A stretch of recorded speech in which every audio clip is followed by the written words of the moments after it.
going to. Okay. Welcome back to Supernatural Sunday. I am your host, Nikki Luciano, and we are joined here today by Mason, Missy, and Destiny. Also, my granddaughters, Belle and Delilah. Today, we're going to have to ask you to be very patient with us. My office is being remodeled, so it sounds really echoey here. Just be patient with us. Like I've said millions of times before, my podcasts are not pretty, but we try to get to the point of it all. We're going to start over on our episodes of 7 weeks of serial killers.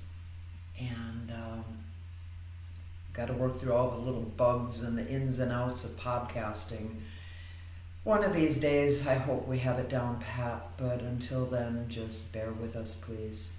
For those of you that have joined us before, I appreciate you following along and just watching as we grow.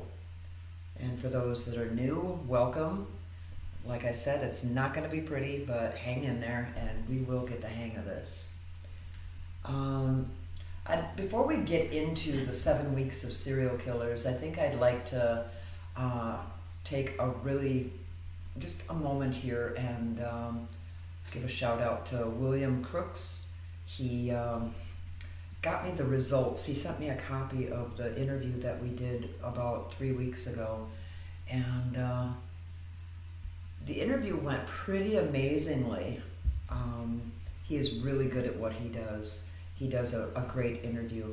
And he has a way of making you so comfortable. I sat there chatting away. Before I knew it, it was a 3-hour interview, but he condensed it down to about an hour. In that interview, he was picking up on some of what we deal with here every single day, and that's some paranormal activity, and that's what I'm all about. So I was pretty excited when he sent me a little snippet of what he heard. I didn't personally hear it in the interview, but excuse me, it's probably because he was wearing the headphones, you know. And we have that a lot around here. Like I'll be talking to one of my daughters or my mother or even Mason sometimes on the phone, and in the phone itself we pick up interference and we can sometimes hear voices.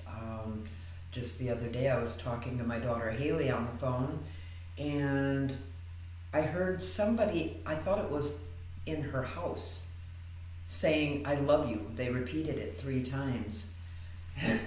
And I didn't recognize the voice. I thought maybe it was one of the grandkids, so it must have been a female because it sounded like a little kid talking. And they were just like, "I love you, I love you." And I was like, "Tell whoever that is I love them too." And she's like, "What are you talking about?" And she hadn't heard it, but I can pick it up very easily on phone conversations or over the computer, you know, when you're FaceTiming someone. At one point in time, I was speaking with Gunner on his interview, and I picked up a man in a fedora that said that's his boy, you know. But yeah, it's pretty interesting sometimes the way spirits can weasel their way into like your electronics and turn things on and off by themselves. They're pretty crafty. I think they learn that that's the only way that they can communicate with us sometimes is to manipulate our electronics. If you've ever had a light flashing for no reason and you checked the cord and you checked the bulb and found out that it was in working order, that might just be someone trying to come through to you, or an unexplained knocking or a whisper. As I said, we're in the midst of remodeling my office, so that's why I haven't been around much. We're building an additional bedroom and a large walk-in closet, and things have been so chaotic here. And plus the weather. We've had a couple good snowstorms here in Wisconsin. That's just my computer.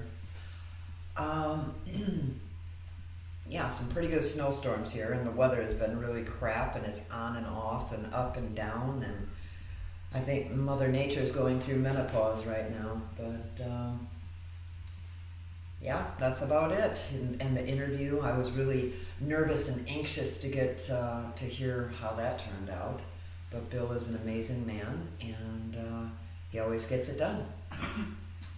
So anyway, we're going to start this week's 7 weeks of serial killers with a woman by the name of Belle Gunness.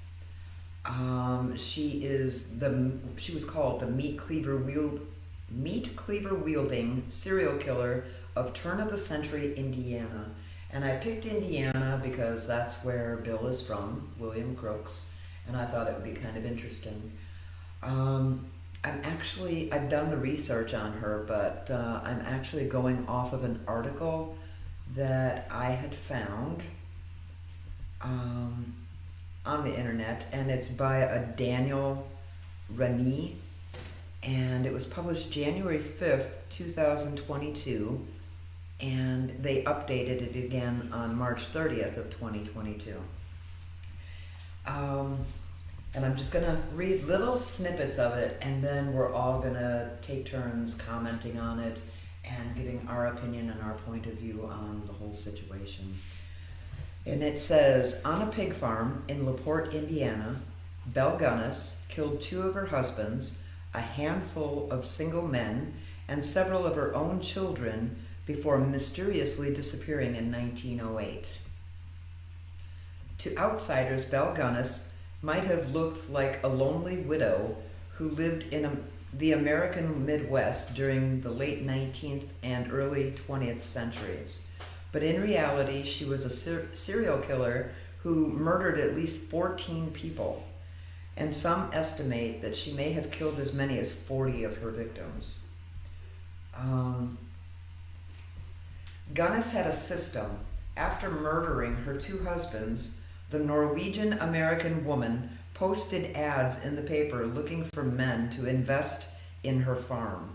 Fellow Norwegian Americans flocked to her property, hoping for a taste of home along with a solid business opportunity.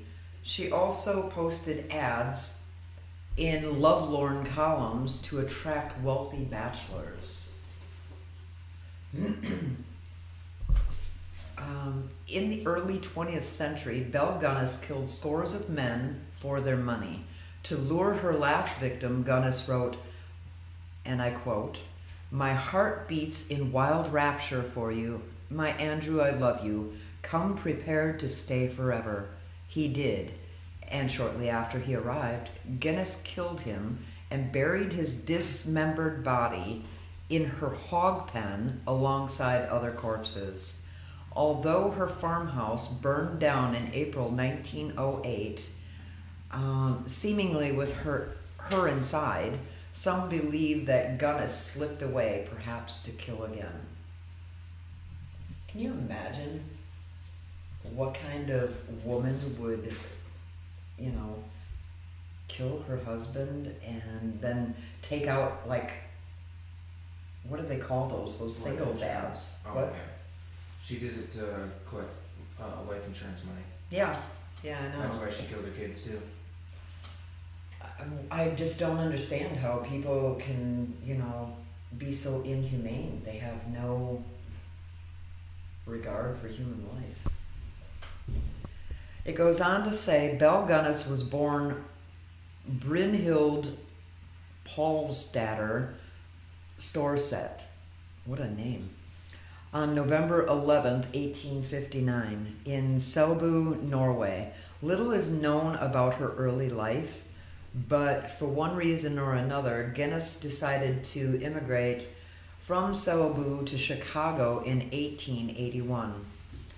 There, Gunness met her first known victim, her husband, Mads Ditlev Anton Sorensen, whom she married in 1884. Their life together seemed to be marked by tragedy. Gunness and Sorensen opened a candy store, but it soon burned down. They had 4 children together, but 2 allegedly died of acute colitis. Eerily, the symptoms of this disease were quite similar to poisoning. In 1900, their home burned down, but as was the case with the candy store, Gunness and Sorensen were able to pocket the insurance money. Then on July 30th, 1900, tragedy struck again. Sorensen died suddenly of a cerebral hemorrhage. A cerebral hemorrhage. Strangely, that date represented the last day of Sorensen's life. Insurance policy. Sorry. His The suspense. the suspense. No, it was. Let me go back here. Let's keep your cue cards in order. That date represented the last day of Sorensen's life insurance policy as well as the first day of his new policy. His widow, Gunness, collected on both policies $150,000 in today's dollars, which could have only done, she could only have done it on that day. But no one at the time chalked it up to anything but a tragic coincidence. Gunness claimed that Sorensen had come home with a headache and she had given him quinine. I think that's how it's pronounced. It's Quinine. The next thing she knew, her husband was dead. Belle Gunness left Chicago with her daughters Myrtle and Lucy, along with foster daughter named Jenny Olson. Newly flush with cash, Gunness bought a 48-acre farm in LaPorte, Indiana. There she set about starting her new life. Neighbors described the 200-pound Gunness as a rugged woman who was also incredibly strong. One man who helped her move in later claimed that he saw her lift a 300-pound piano all by herself. And she was a big woman. Yeah, that was a 200-pound woman. Well, they said that she was between 210 and 290 pounds.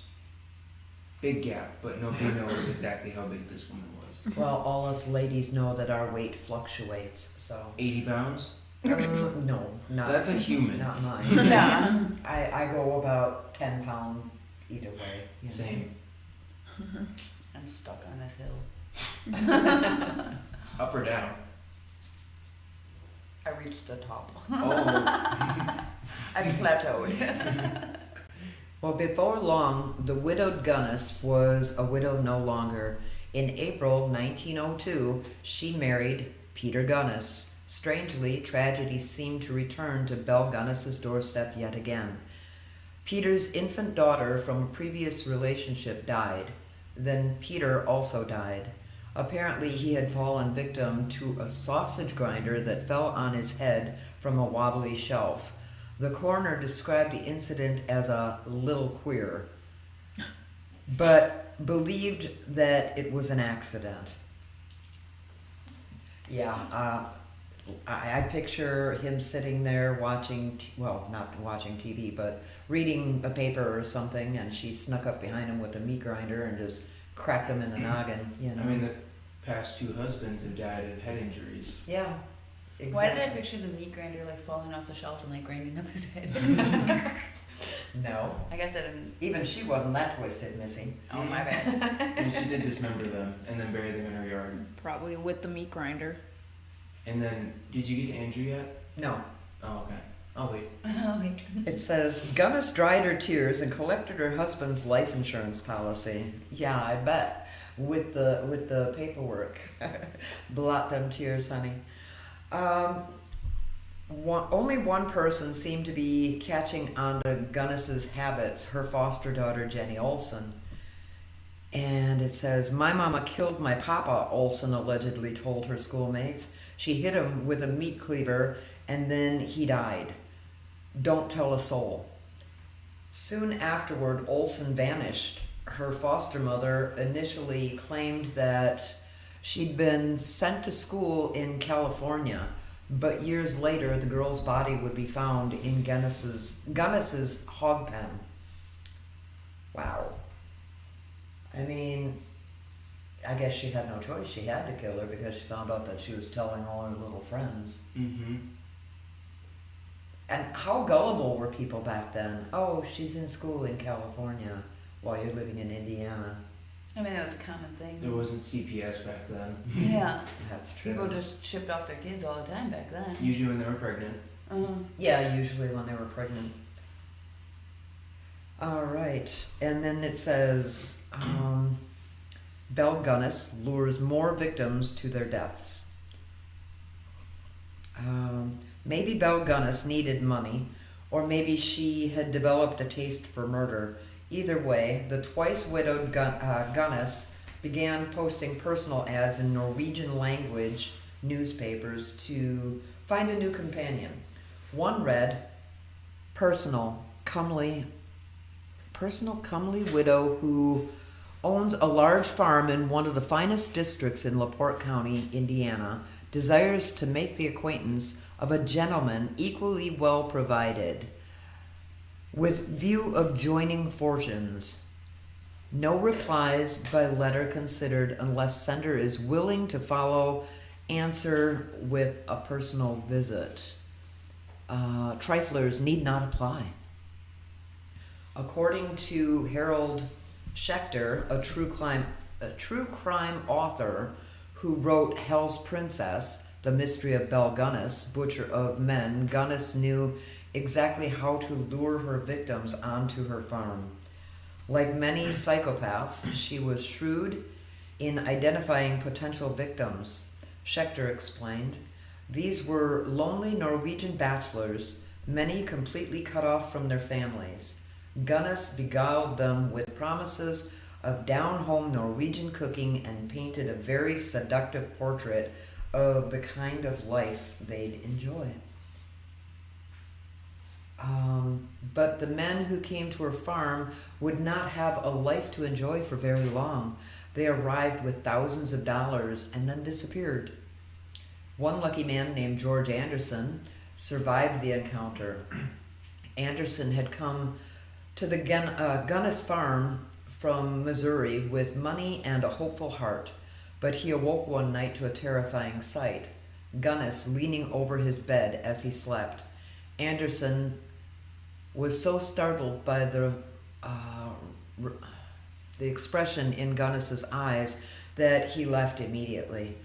Meanwhile, neighbors noted that Gunness had begun to spend an unusual amount of time at her hog pen at night. She also seemed to spend a lot of money on wooden trunks, which witnesses said she could lift up like a box of marshmallows. Meanwhile, men showed up one by one at her door and kept vanishing without a trace. How many husbands, did you read ahead, Mason, and see how many husbands she went through actually? No. I didn't see how many husbands, but I know they found at least 14 bodies on her property. Well, they said that, here it said that they found, where was it? And there was 14 bodies, 3 of them were children, 1 of them was female. It says that they found 5 bodies the first day, 6 bodies the second day, and after that they stopped counting. Oh, here it says like just under the hog pen there was 14 bodies. Mm-hmm. Yeah, those are the only ones that they're holding her responsible. Well, they held her responsible for was the 14 found in her hog pen. Can you And I imagine think that? the kids were in the basement. And at first they were saying that the kids died in their beds during the fire, but the family's piano was on top of the bodies when they were found. Well, it's a good thing she could lift that piano, hey? I guess in that fire, like the farmhouse, Yeah. she tried hiring somebody to burn it down. Oh, really? His name, Was it that lap? Ray Lapre. That was her ex-handyman. So the day before the fires, Belle went and visited with her lawyer and had her lawyer draw up a will saying that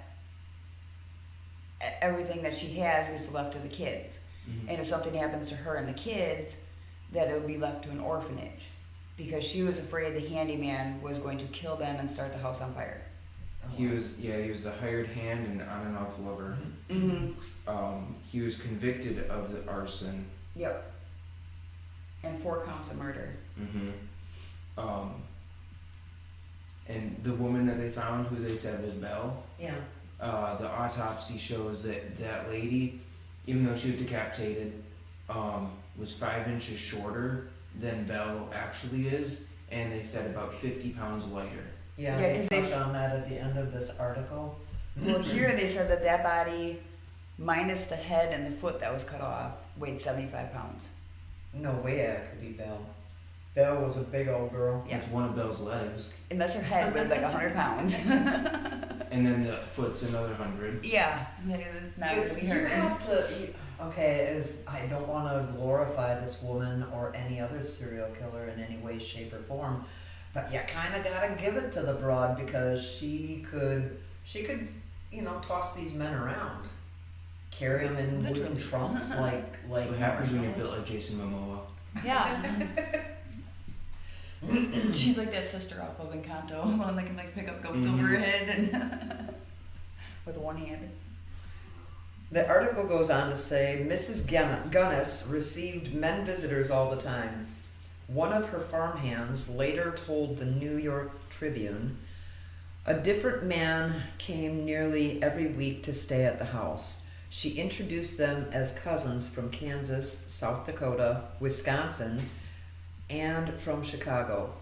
She was always careful to make the children stay away from her cousins. In 1906, Belle Gunness connected with her final victim, Andrew Helgelien. I'm going to start over. In 1906, Belle Gunness connected with her final victim. This Andrew guy found her ad in the Minneapolis Titan. It's a Norwegian language newspaper. Before long, Gunness and this Andrew guy began exchanging romantic letters. And one of them wrote, "We shall be so happy once you get here." Gunness poured in a letter. "My heart beats in wild rapture for you. My Andrew, I love you. Come prepared to stay forever." Andrew, like other victims before him, decided to take a chance on love. He moved to LaPorte, Indiana on January 3rd, 1908 to be with Belle Gunness. Then he disappeared. And the next part of it is called The Downfall of Belle Gunness. So far, Belle Gunness had been able to largely escape detection of suspicion. But after Andrew Helgelien stopped answering letters, his brothers all got worried and demanded answers. Gunness deflected, "You wish to know where your brother keeps himself," Gunness wrote to Azel. "Well, this is just what I would like to know, but it almost seems impossible for me to give a definitive answer." She suggested that maybe Andrew Helgelien had gone to Chicago or perhaps back to Norway. But Azel Helgelien didn't seem to be falling for it. Currently, Gunness had begun to develop problems with a farmhand named Ray Lampier. He had romantic feelings for Gunness and resented all the men that had showed up at her property. The two once apparently had a relationship, but Lampier had left in a jealous rage after Helgelien arrived. On April 27, 1908, Belle Gunness went to see an attorney in LaPorte. She told him that she had fired her jealous farmhand, Lampier, which caused him to get mad. And Gunness also claimed that she needed him to make a will because Lampier had apparently threatened her life. That man is out to get me, Gunness told the attorney. I fear one of these nights he will burn my house to the ground. Gunness left her attorney's office. She then bought toys for her children and 2 gallons of kerosene. That night, someone set her house on fire. Authorities found the bodies of Gunness's 3 children in the charred rubble of the farmhouse basement. They also found the body of a headless woman who at first they assumed was Belle Gunness. Lampier was quickly charged with murder and arson, and police began to search the farm grounds, hoping to find Gunness's head. Meanwhile, Azel Helgeline had read about the fire in the newspaper. He showed up in hopes of finding his brother. For a while, Helgeline assisted the police as they sorted through the rubble. Although he almost left, Helgeline became convinced that he couldn't do so without looking harder for Andrew. I was not satisfied, Helgeline recalled, and I went back to the cellar and asked one of Gunness's farmhands whether they knew of any hole or dirt having been dug up there about the place in spring. In fact, the farmhand had. Belle Gunness had asked him to level dozens of soft depressions in the ground which supposedly covered trash. Hoping to find a clue related to his brother's disappearance, Helgeline and the farmhand began to dig up a pile of soft dirt in the hog pen. To their horror, they ended up finding Andrew Helgeline's head, hands, and feet stuffed into an oozing gunny sack. Further digging yielded more grisly discoveries. In the span of 2 days, investigators found a total of 11 burlap sacks which contained arms hacked off from the shoulders down and masses of human bone wrapped in loose flesh that dripped like jelly. Authorities couldn't identify all the bodies, but they could identify Jenny Olson, Gunness's foster daughter, who had left for California supposedly, and it soon became clear that Gunness was behind some horrific crimes. They thought that they had found her, but it turned out that they didn't. It was somebody else's body. So nobody really knows how or where she died. I don't know where the woman comes into play. The body? It's Jeannie Olsen. Jenny Olson was her stepdaughter. I mean, her I'm foster saying the daughter. decapitated woman who they said was Belle. Oh. Who's that? Jeannie Olsen. She was Jenny. No. Jenny, whatever her name is. No. She was young. It goes on to say, let's see. Before long, news of the gruesome discoveries spread throughout the nation. American newspapers labeled Belle Gunness the Black Widow, Hell's Belle, and the Indiana Ogress, and the mistress of the Castle of Death. Reporters described her home as a horror farm and a death garden. Curious onlookers flocked to LaPorte as it became a local and national attraction, to the point that vendors reportedly sold ice cream, popcorn, cake, and something called Gunness stew to visitors. Meanwhile, That's why I don't need to go to people's houses. yeah, I couldn't even eat chili after Texas Chainsaw Massacre. Meanwhile, huh? We're Talking about chili. Oh, meanwhile, authorities struggled to determine whether the headless corpse they'd found in the burned farmhouse belonged to Gunness.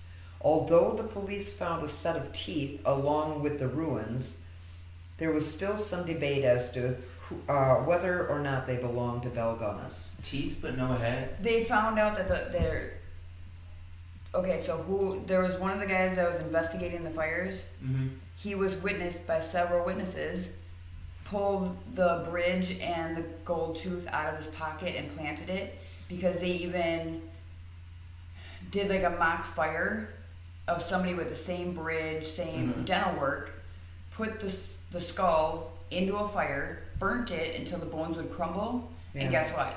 All the teeth crumbled. The bridge work and everything was all pocked and melted, and the one that they found in the fire was perfectly untouched.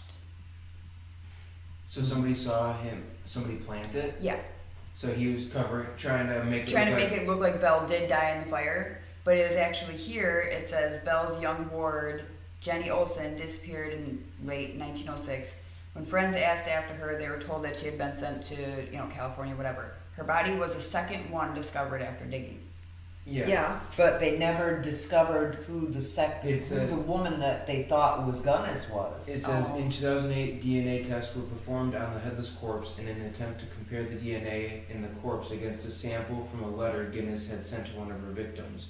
But due to its age, the sample was not able to be properly tested. Mm-hmm. So they still have no idea who that lady was, and it's been too long, they can't do any testing. Yeah. They have movies about her. Really? Yep. I don't think I'd want to sit through them. I mean, that's like that Jeffrey Dahmer movie. I couldn't sit and watch that either. Mm-hmm. The guy is too, the guy that, the actor that plays Jeffrey Dahmer, too eerily close. Did you read that Lamphere confessed to helping her get away and escape? Mm-hmm. Nope, I didn't get that far, but... Lamphere gave a detailed deathbed confession before he passed away of tuberculosis on December 30th, 1909. He insisted that Belle was not dead, that he helped her escape by taking her to Stillwell, a small town east of LaPorte, where she caught a train to Chicago. He then returned to the farm and set the house on fire to cover her escape. According to Lamphere, the headless body in the fire was a Chicago woman who Belle had hired a few days before the fire to be her housekeeper. He went on to claim that Belle had killed the housekeeper and children, planting the bodies in the house to make it look like the deaths were accidental. He admitted to helping Belle dispose of her victims' bodies, but denied helping Belle extort and murder her victims. He also claimed there was at least one other accomplice, but offered no name. So that other body was the housekeeper that was just hired. Well, here it says that the publication of his confession resulted in the subsequent arrest of his accomplice, Elizabeth Smith. Okay. Okay, now let me get to the very last paragraph in this article, and it kind of gave me chills.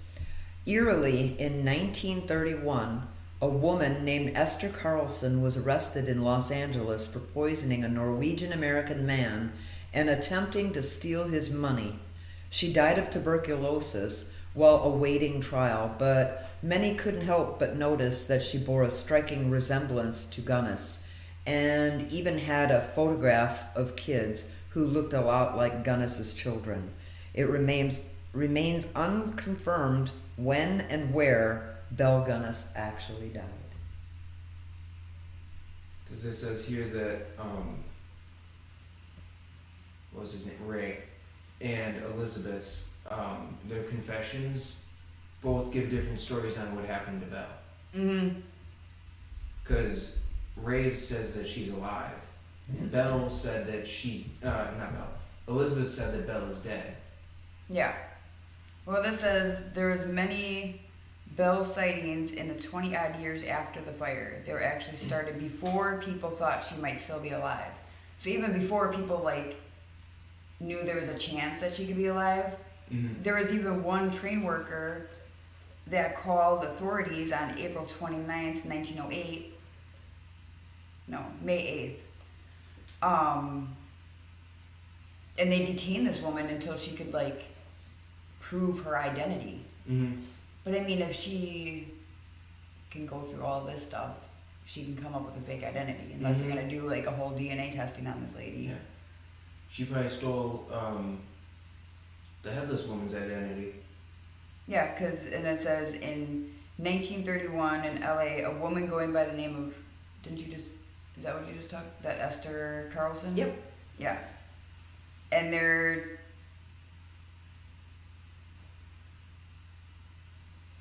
pretty much saying that it possibly could have been Belle.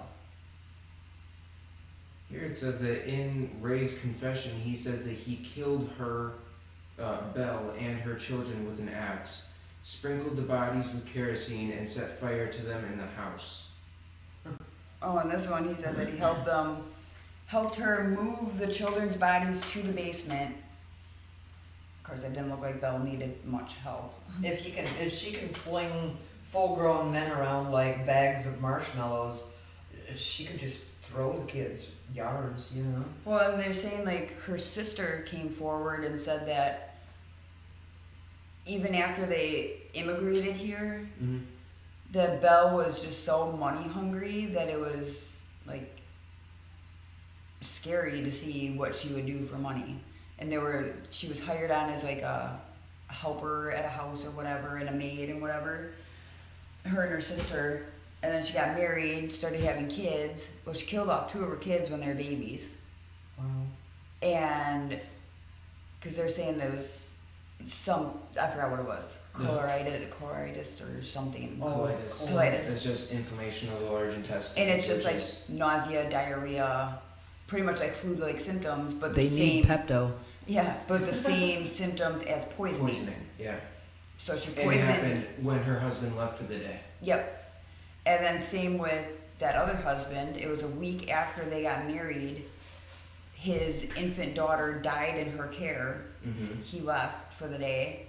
A week after they get married, his daughter dies, and then it was like 2 months later he dies. Were they really that stupid back then? I mean, they didn't have like the internet, and they didn't have news, and they didn't have True crime TV. yeah they didn't but have. you can't tell me that even if you grew up without TV and all that other crap, that people start dying in front, around That's you. why she was going to other states to pursue these men, and she'd tell them straight out like, cash out everything in your bank, don't leave any stocks, anything you have of value, She sell said, it. Come here with money and don't let anybody know where you're going. Yep, don't tell anybody you're coming here. And they stupidly went and did it. I would have been like, red flag, red flag, I mean, red flag. Desperate enough to reply to an ad in the paper. Exactly. So here's my question. Psychopath or demonic? Psychopath. Money hungry. Yep, Yeah. complete psychopath. It screams mental illness, love. Can't be a podcast without Nope. cringing. Mental illness, love. So if you had to name a serial killer that you think was demonic instead of just a psychopath, who would you name? Crickets. I'm thinking. Trying to think serial killers, I don't Lizzie Borden, what do you think? Psychopath know the whole story. Go the parents. with an axe. Remember, how did that go? Lizzie Borden took an axe. I don't want to hear it. Why? Cause I don't want to hear no demon songs. It's So demon? I'm just saying, if there's a chant that goes along with it, we used to Give jump money. rope to it. demon. Do you want to know the story behind Ring Around the Rosie? Yeah. I know that one. We could get into that too after. Or we Rockabye do- Baby. Yeah, Mm. after we do the 7 weeks of serial killers. Worship and praise. Worship and praise, people. Worship and praise. After we do the 7 weeks of serial killers, I think we should get into like the origin. Therapy. Oh. That too. The origin of all those old nursery rhymes and songs like Ring Around the Rosie and how they came about. Because it's sad. We teach our kids these songs and You're singing about plagues. we're singing about plagues and People dying. Sids and Yeah. Yeah. I didn't know Rockabye Baby. I mean, we'll get into that later, but yeah, Mhm. I didn't know the meaning of that one until literally recently, and I started blubbering. I feel I'm trying to go through the serial killers. I think and they're it's all so like, hard. I think it starts with mental illness, but For then because no sane person completely like all their screws and nuts and bolts are in the right place are gonna get possessed by the devil. Cause like with no. Jeffrey Dahmer, Name me one person that is like the most like their person, well put together and person. they got possessed by a devil. I don't know. I can't be put on the spot like I that. think the devil. Exactly, 9.5 I think the devil goes for people who have There's a open doors weakness. in their There head. has to be a weakness look in at there. when certain people in our family would drink, and you could see that it wasn't him anymore. But there was that weakness. And The mental mental illness. illness, love. Oh. I'm gonna slap her off her chair. You invited me. And you're always welcome. I love you. I do think that mental health does play a part in it, or the lack thereof. But when you drink or do drugs, I do believe that you are opening this gateway. Well, you're this letting portal. down the guards that are in your head that keeps you like.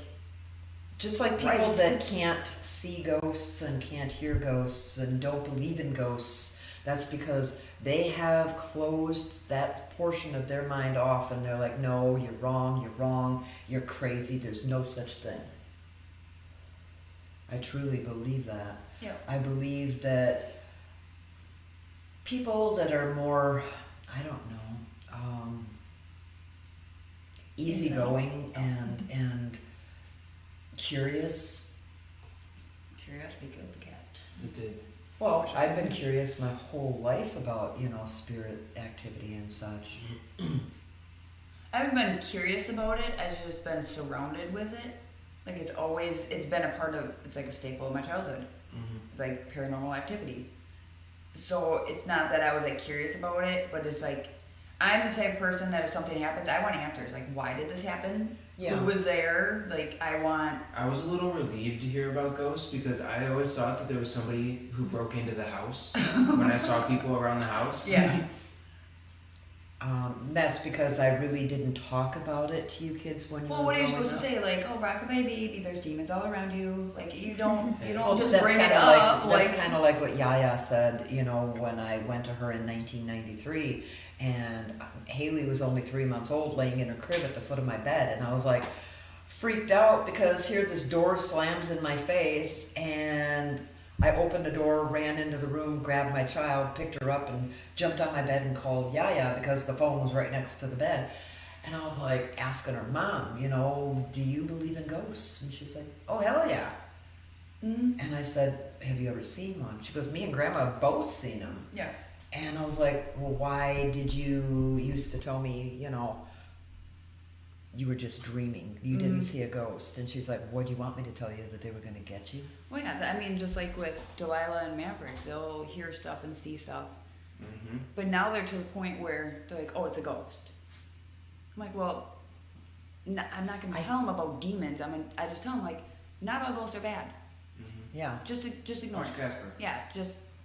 See, that's where Haley and I see the look on her face, my daughter Haley. She has 3 sons. And one is Minnesota. going to be 9 in August. The other one just turned 5, and the other one is 2. And the 9-year-old, he knows that there are ghosts and such. And I try not to talk about it in front of him, but then he'll come up to me and he's like, Granny, do you believe in ghosts? And I kind of look over at Haley, and she's like, she rolls her eyes like, oh Jesus, here we go. That's because she doesn't want him to know they're real because she gets She is scared. afraid. Well, yeah, scared. she's a big chicken. She's a, if we put feathers on her, she could be a perfect chicken. Yeah. Yeah, she's deathly afraid of this kind of stuff. She Not doesn't- when she's living here with me, but she's when still she's out on afraid, her but own. That's because there was somebody's bed to cuddle in. Yeah, there's power in numbers. She can hide under somebody. But yeah, I try to keep it away from the kids and the grandkids. Well, I used to keep it away from my kids, and I keep it away from the grandkids as much as possible. But then there's like Delilah, my granddaughter. You can't fool her. You can tell her there's no such thing as ghosts, and she's like, yeah, right. She is the one that she takes after me. You're gonna say, no, it's not a ghost. Well, what is it? What made that sound? Make it do it again then. Yeah. Like she will sit there and she will demand you to prove that new answer to her. And that's why I just tell her, like, yeah, there's ghosts. Like, she knows. I'm not going to lie to her, but I'm also not going to be like, there's demons trying to take your soul. Like, Well, you know, I really try to keep it. I like the stones, the crystals. So I gave my granddaughter Delilah, who's now 7. Yeah. It's hard for me to keep track. I have 14 grandkids. And we had them in 11 litters, so it's like they're all. 11 of them, which I get to see. 3 I don't, but that's because family Other issues. squabbles. But the 11 that I do have, I try to give them these stones for protection, and it Well, it started empowers with them. Delilah because Yeah. she was having such night terrors and nightmares. Yeah. And she kept having dreams that people were standing around her trying to take her. Yeah. So I we hate to got tell her, but that's, Mr. Christopher and clan. Yeah. And so we got her the stones, and she still has them. Yeah. And then there's that one that broke in half. Yeah, that was odd. A stone. Was that the obsidian? The black one? No, it was the white one. Okay. The white one. It was in a little velvet bag under her pillow, and she woke up the next morning and the white stone was snapped in half. And that scared the bejesus out of this child. She was like, Granny, does that mean the demons are coming for me? And I'm like, Well, then at first you thought you were going to Girl, be mad no. because she thought she broke it. yeah. And I said I would never be mad at you for something like that, But she really thought the demons were coming for her. And for a 7-year-old to have these thoughts, that's really strange to me. I think it was the selenite, something like that. Let me see it. Hers was a different shape than this picture. Oh yeah, they but come in different shapes. that one right there. No, hers is yeah. more. No, hers was more white. Yeah. It didn't really have that bronze color in it. Well, it comes in like that I think selenite it's- as well. Okay, then it might be the selenite. And selenite is supposed to protect, creates a protective shield, amplifies positive energy, dispels negative energy. So much for that. Well, That's like when Grandma Yaya, my mother, used to tell me when I was, 3, 4, 5 years old. You can quit with the lights there, I Mason. was like, Would tell me that if you had the crucifix around your neck, that nothing could harm you. We proved that wrong many a time. What are you eating? Cheesy garlic bread, Where'd you get garlic bread? the stove. Oh, the guys made garlic bread? Well, save me some for after the show. Place of dreams. What? 2 kids just fell in the water. Through the ice Through and the ice. Waukesha. Oh, They're which doing- park, they're Manuka? No, Waterfield or Woodfield. Sorry. Okay. Doing a water rescue. Missy's just reading an article, local news break here. 2 kids fell through the water in Waukesha at what park? Woodfield Park. Woodfield Park. Oh, a minute ago, both children are now out of the water and being rushed to the hospital. Oh, thank God. So everybody say a prayer for these 2 kids that were stupid enough to go out on the ice. And the stupid parents that didn't know where their kids were. Yeah, and they're the out stupid on parents ice. that don't know where their kids are. My kids were all His safe. parents are probably at a bar already. Yeah, Wisconsin. Way to go, Wisconsin! And you're being named one of the drunkest cities, states in the United States. Sorry, my oldest is 16, and I know where she is at all times. Yeah. Even when she's I at her bet you dad's know where house. she is. She's upstairs. No, she's not. She's right outside here then. I mean, there's not many places you can guess in this house. I mean, yeah. she's in this house. She's in our house. She's in this house. But even when she's at her dad's house, I've got her tracking on. I was kind of thinking about next week. Well, not next week, because next week is our Let's Chat podcast. But the following week, I was thinking about making the topic for 7 weeks of serial killers, the Zodiac Killer, because that's one that hits real I thought close we were to doing that one home. at the end. Do you want to do it at the end? That's what you said. I You can't- need to get your voices together. Her voices need to make a calendar. Yes, my voices need to make a calendar. And then let us know, because we were supposed to be talking about somebody else this week. Well, the reason I wanted to touch on the Zodiac Killer is because it happened in a time of my life where I was like 5, 6 years old, and we were living in California at the time, and this was all transpiring right around my neighborhoods. You know, we'd move, and so would the Zodiac Killer. You know. Is there something you need to tell us? Yeah, it was a guy. I mean, And they still don't. Some people think they know who did it, but they don't know who did it. because there's also this other one, Nanny Doss. She was known as the giggling granny. Yeah, that's one of them that I have done some research on. Kept because one of the questions popped up like, who is the female who is the female serial killer who kept hearts in her fridge? It was the giggling granny. That's pretty funny. The Lonely Hearts Killer, the Black Widow, the Lady Bluebeard. Bluebeard, holy crap. She definitely had some hormone issues. I mean, look at her picture. Oh, Jesus, Mary and Joseph. She's a scary woman. Mm-hmm. But I believe I've seen her before. So, you would think that this Belle Gunness, that was just greed driven, right? Yeah. Even her family said so. Her sister kept saying, like, she has all this money, but I don't know where she got it from. One of her husbands, she got like $8,500, which was a lot of money back then. Well, at one point in time, she collected $150,000. Well, equivalent to the money nowadays. Yeah. Oh, okay. Because for one, she got like $8,500. For One another she one, got- she got like $3,000. For one of the life insurance policies, I wasn't sure. I don't know if it was for a kid or what, but she only got $1,500. Damn. But back in 1900s, And they say you can't put a price on your loved ones. yeah, and she killed 2 of the babies when they were Big offer. babies. Yeah.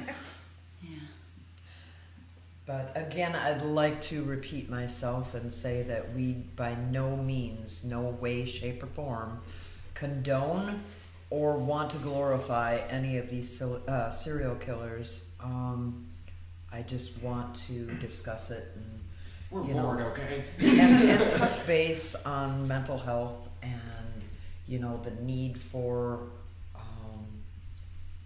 more help in the mental health field for these people. Well, because I did now a and whole now, portfolio project on it. now like more and more nowadays, because I've been watching a lot of these stupid videos that I fall into this rabbit hole and I can't dig myself out of until 5 o'clock in the morning.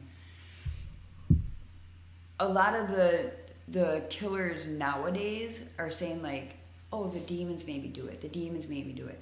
The demon is Like, are you trying keep- to, and the they're demons are tired like, of- dude, I don't know you. they're tired of Are being you? your scapegoat. Yeah, they're using demons as a scapegoat when they're just messed up in their head. Like they don't.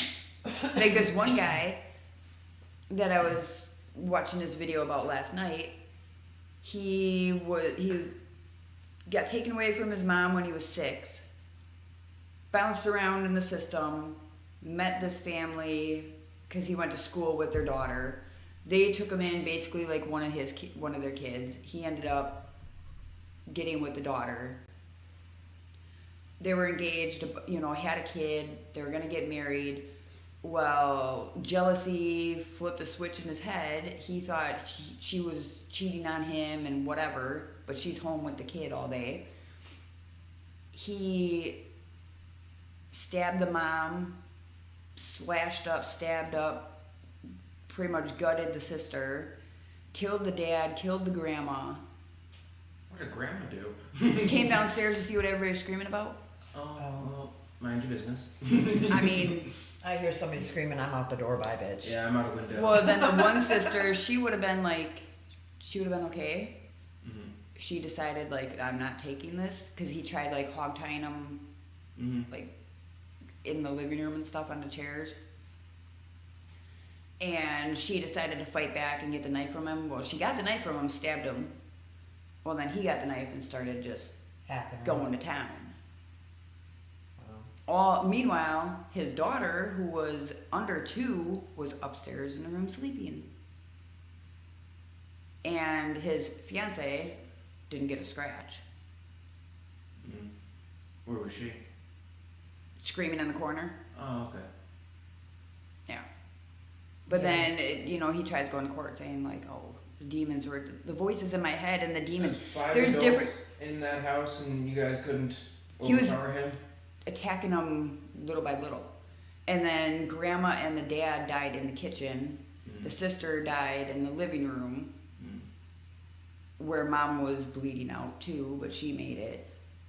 And he was just like pacing back and forth, and then finally, like, he cut the phone line, he did everything so that nobody could call for help. My thing is, like, why didn't the fiance try to stop him? Yeah, I don't know. But He obviously knew you were untouchable. Try to stop him. yeah. And then she calls 911 and she's more worried about him. So Probably I don't know. Gypsy Rose Blanchard situation. Yeah, like it was weird. And then I guess he went to court saying like, oh, the demons were making me do it, 'Cause and I if you didn't know think what she's- I was doing. If you think she's cheating on you, why do you kill her family and leave her untouched? Yeah, a lot of people in the comments were like, oh, it's because like he didn't want to leave his child, parentless. And okay, but he had rational thinking for that, but he didn't have rational thinking to stop killing those other people. Back in the day, they had insane asylums, and there were a lot of people in there. We've actually toured one of the Sheboygan insane asylum, and it's been abandoned for a long ass time, Very, very long time. and they run tours through it and stuff like that, and they never try to refurbish the building or anything like that. They just leave it the way it is. And when you walk in, at least when I walked in, I could feel like torment, and I could feel tortured souls. You could And- feel the crazy in there. Yeah, you could feel the crazy in To there. the point where I had to like block it because it was just so overpowering. I It was feel just- like if any weak-minded person goes in there, they're not coming out normal. No, No, not at all. At one point that's in why I had to time, block it. Oh. I had my ghost hunting equipment out, and my EMF detector was just spiking in this one room. I wanted to call it a cell because that's what it reminded me of. Was That's a basically prison that's cell. what it was because they had like cell doors on it and everything. Because Mhm, there was like I want to say there was like the jail type There was area like, in yeah, there. like the prisoner area of it. Yeah. That's where we got most of the action too. Yep. But we ended up talking to a guy in there through the the voice recorder and such, and the apps that I use, and they are just, totally tortured. And you'd think that over the decades they went from insane asylums to mental health facilities, and how many people nowadays do you know that have actually gone in and gotten mental health help, and they're right back out on the streets again, but they're no different? I think the United States needs to step up their game, the mental health field. They need to step up their game because there's so many of these people that are still walking among us that are capable of murder at any moment. Like that one guy in Waukesha, just released from mental health facility, and in his head there was some family feud going on. He wanted his revenge. Oh, because his family's the one that turned him in and like had him committed. Yeah. Well, then he got out. He went looking for his family. Found some people that he thought was his family in his little messed up little mind. Doused that one lady with gasoline, started her on fire. She was just walking down the street. She was walking her dog. She had nothing to do with anything. I hope the dog was okay. Dog was fine. Okay. Dog ran and got help. Yeah.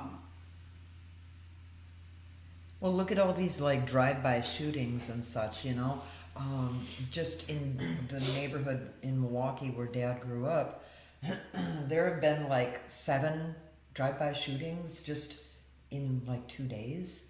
And people just sitting in their car, they're sitting at a stoplight, and bam, they get their brains I don't think blown that's out. mental health issue. I think that's just people entitlement. Yeah. And They- stupid people. Yeah. But that is a form of mental illness. Everybody nowadays is mentally ill. I don't think that's a form of mental illness. It's just it's the way they're raised. Like there was no consequences for the actions that they had. Mm-hmm. So they grew up thinking, I can do whatever I want, And but you especially can't touch like me. Milwaukee, Mhm. they do everything they want because they know the police are afraid to actually step up and do something.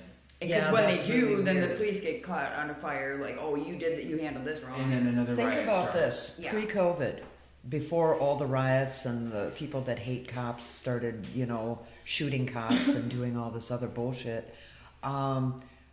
Pre-COVID, before this administration, you could drive down the street and see a cop parked over here and a cop parked over there, and they were waiting for you to F up and find out. And, you'd get your ticket and you'd go on your merry way. But since they started all this cop killing and hating cops and, terrorizing our streets and burning down entire cities like Kenosha, now it's like a ghost town out It's because there. they pulled the funding. There's not enough money in there to have cops out on the streets. I mean, around Mason did have one little incident a couple weeks ago where You're not they. invincible no more. How fast are you going down that hill? Kind of fast. allegedly 52 and a 35.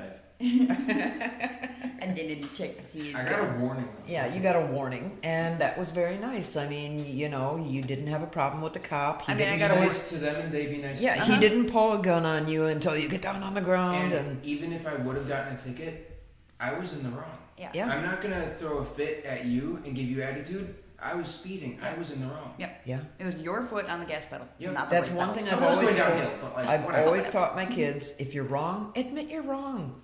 Be He asked be me an how adult. fast you're going. I said, to be honest, I don't know. No clue. Depends on when you saw me. He said you're going 52 and a 35. But Oh. look at the state of mind. That's pretty bad, ain't it? Look at the state of mind of people nowadays. I do believe that. I know you're gonna say not everything's the devil, Mom, but I really do believe that.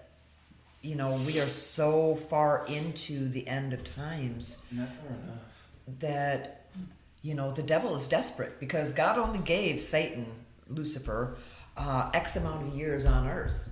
And he said, you want to be, you want to have all these followers. You want to be, held up high like I am. Here's your chance. I'm putting you out there on the earth.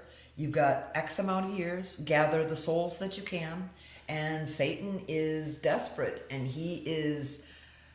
I don't think he's desperate. He's got enough. No, Look- you don't. look at You the- can never have enough when look at you're the world. greedy and you want that power. Look at the world right now. 9 out of 10 people are gonna follow Satan. Do that. Well, I was reading the other day that oh God, what was it? 50 some or 60 some percent of the United States, of the world actually, no longer believes in God. Go on the internet, and anybody mentions God, and they're like, "Oh, your big daddy in the sky is gonna protect Yeah, the you." fairy and in the sky. I call them whatever you want, like if you don't believe whatever. But it really irks me when they're like, "Oh, big daddy in the sky." I love when they say, You sound. prove there's a God. I say, prove there's not. I don't even like. There's kids dying. Yeah. Okay, Yeah. we did Yeah. that. Oh my God, And I got that from who, one and of who my says own that God kids. did that? That could have been Satan. That's what Mom tried expressing was that right now is devil free reign Uh time. huh. Yeah, it is. And they're like, "Oh, well, my dad died of a drug overdose. It's called free Right. choice, my friend." One of my Free own will. sons came Yeah, to free me will, last that's the word. week and was screaming and ranting and raving that I am out of my cotton picking mind for believing in God. He said, how do you explain starving people? How do you explain children that are dying of cancer? How do you explain all the horrific things that are happening in this world? And I said, God's there. And he said, well, why isn't he helping? Because God isn't doing it. And first of all, never question God's plan. Never. Everything that God gives to you, it's for a reason. So if he gives you a sick child, like Delaney, or any of the other kids that have recently died of cancer, there's a reason why their little tiny lives were put here. Well, that's what this son of mine asked. He's like, how do you explain God to a mother who just had a baby and a month in the baby dies, or a year in the baby dies? I said, probably because God didn't want that child to go through the bullshit that we're going through here and now. Well, and like, you know, with It was too pure of a soul. these other situations, everybody is put here for a purpose. Yeah. Some people, it's gonna, you have a longer purpose. Some people, okay, you're only gonna be here for 9 months, but You're going to make an impact on Yeah. so many lives. And look at like Delaney. People around the world Yeah. have been touched by this one child who is, how old was she? 6? 5, 6. Just turned 6. But my son They said was she wasn't like, gonna make it to her birthday. if you agree with his way, there's something wrong with you. And I'm like, there's nothing wrong with me, but who am I? Little me, one insignificant blade of grass in a big open field of life. Who am I to argue with God and ask him what the hell he thinks he's doing? And my thing is My like, arms aren't long enough to box God. Sorry. there's sick kids out there. Maybe that's God's way of like having Awareness. the people with healthy kids appreciate that. Oh, You don't have to go to Children's Hospital every day. how many You don't times to have go I do said this. to you kids, like, oh, this little boy just died of brain cancer, Mm-hmm. and that little girl died of leukemia, and this and that, and this and that. All these kids dying around us. And I look at every one of you and I think, and I say it to you, I am so blessed that out of 8 children, none of mine have any cancers or any debilitating diseases or, you know, Yep. I am blessed. And sometimes God has to put something in your life to be that wake up call to make you appreciate what you have. There's starving people over there, but you have food over here, so let's not waste it. Yeah. Don't be a picky little beggar about what you have a house full of food, but then Yeah. you're gonna say there's nothing to eat. You want to go Guilty. see there's I'm nothing to guilty eat? of that. I mean, we all are. We all Especially are. you two. Yes. We all We just go are. grocery shopping, we come home and I'm like, fuck, there's nothing to eat. And it's not like there's nothing to eat, it's just I'm too lazy to make it. I'm too tired from grocery shopping and getting all this I because get my when I go lazy grocery spin. shopping, I take 2 carts, you Yeah. know? And so God has those starving people to be like, hey, you think you have it bad here? Look at these people over here. Well, that's what Grandma Rose used to Appreciate. say. No matter how bad your life is, Mhm. somebody out there's got it 100 times worse. Yep. You should be grateful. There's people that would kill to have what little you have. Mhm. You know? I don't know. So, I mean, that's the answer I give people when they're like, well, why does God do? Maybe you needed that wake up call. Yeah. Well, Maybe if they it's read not Revelations, they would know that, you know, God gave Lucifer X amount of years. And it spells out in Revelations how it's all going to end. I mean, you know, you get a book. How many people have gone to the back of the book when they buy a book just to see how it ends? Mason. Why don't they do that with the Bible? I don't buy the book. I just read it in the store. Uh-huh. He reads the first chapter and last chapter. He just fills in the blanks Well, as he goes. I've read the book. I know how it ends. God wins. And doesn't it say, like, God giveth and God taketh away? Yeah, Mm-hmm. Don't appreciate what you have, God's going to take it back. exactly. And we are all guilty here in my family of taking things for granted. Not even Uh, our family, the world. Well, I'm just talking about my little corner here where, you know, Getting out of the corner. in the spring, summer, and fall, Dad's work is abundant. Mm-hmm. And we're living it up. We're living high. But in the wintertime, God puts on the brakes and there's no work because it's construction. And we're all like, oh fuck, we're gonna die. You know? And it's at that time that God knows that we're gonna turn around and we're gonna say the St. Joseph the Worker prayer and pray for work, and God always provides for us. Mm-hmm. You know? We are not rich, but we are not poor. We're an upper middle class. 3 seasons out of the 4. I'm a lower underclass. Yeah, I was going to say, there's a middle class? Good thing I'm afraid of heights. I'll never get there. I was just thinking gold. You know, We Dad and I were should- talking the other day, and and I was talking about my books because I'm a Pisces. I'm actually a triple Pisces, and I'm a big dreamer. I like to dream of all the things that I want to do and all the things that I want to be when I get older. And I'm already old. I'm 60. I want to be cremated. Hey, Mason. I just flipped him off. I couldn't say what I was going to say. But I dream about, you know, my books taking off and becoming successful. Not for myself, not because I'm greedy, not because I want to get rich or anything like that. But I was talking to Dad the other day, and, you know, I was telling him that my big thing is marketing. I don't have enough to market my books properly. Because when I do have money, it's spent on my family, it's spent on necessities, it's spent on the house, and the future of my family. And if I could, I know that marketing my books the proper way, that I could be successful. Mm-hmm. And I told Dad the other day, because he's like, I told him, I said, I want to buy him a log cabin, some hunting land in like North Dakota where he wants to go. And he's like, oh, and I said, oh, wait, I want to move too. I wanted to move to a warmer state. He's like, well, what about my work? I said, well, that's the thing. In my head, you know, you have cared for this family for 42, almost 43 years.